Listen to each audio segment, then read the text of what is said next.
We are going to talk about the Starry Picnic quilt templates today. A quilt template helps you to cut out odd shapes of fabric for your quilt. In this case, these templates are going to help us cut out the curves. The nice thing about the Starry Picnic templates is that there's no assembly required. These are the full-size finished templates that you will need to cut out your fabric. If you ordered a print pattern, you received this page inside your print pattern. If you ordered a PDF pattern and you are in the United States, you will want to print the quilt templates from inside your PDF pattern. And if you are an international quilter and prefer A4 sized paper, there is an extra PDF download available no matter where you bought your pattern. So when you're printing these patterns, the most important thing is to remember to print them at actual size. You'll want to change those settings in your printer.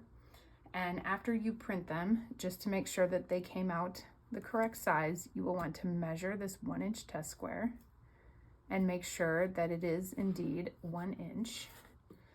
And if it is, then you're good to go. If it's not, head back to the blog and I will have some troubleshooting tips for you there. So once you've printed out your templates, we are going to cut them out on this 1/4 inch seam allowance line. And we're going to talk about ways to transfer these to make them more durable.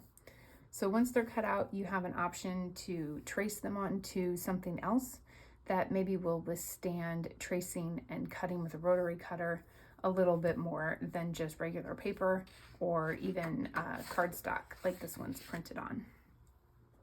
So we're going to talk about how to transfer these templates to make them a little bit more durable and hold up to tracing and cutting for our quilt.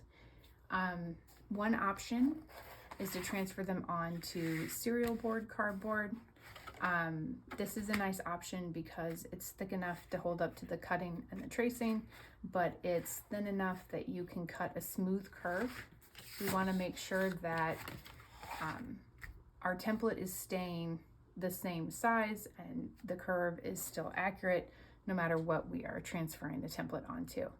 Another option is this folder plastic.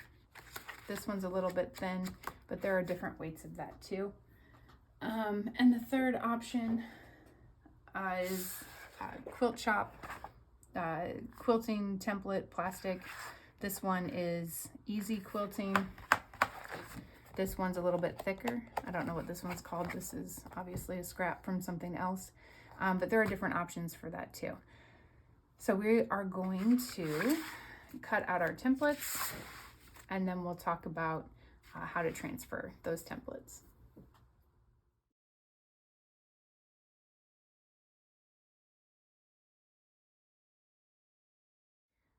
So we're going to transfer this template onto this cardboard, or we could be transferring it onto one of the plastic materials as well. You can trace this with a pencil and then cut it out if you'd like. Something I've started doing recently is taking double-sided tape and putting it on the back of my template.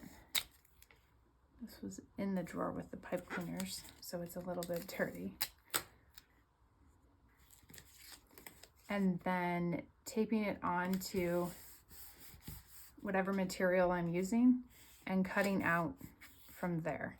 That way I know what template it is when I'm making the quilt, and I know what template it is 6 months from now when I go back to the quilt or when I make another one.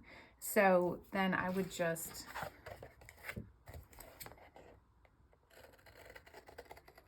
cut this out.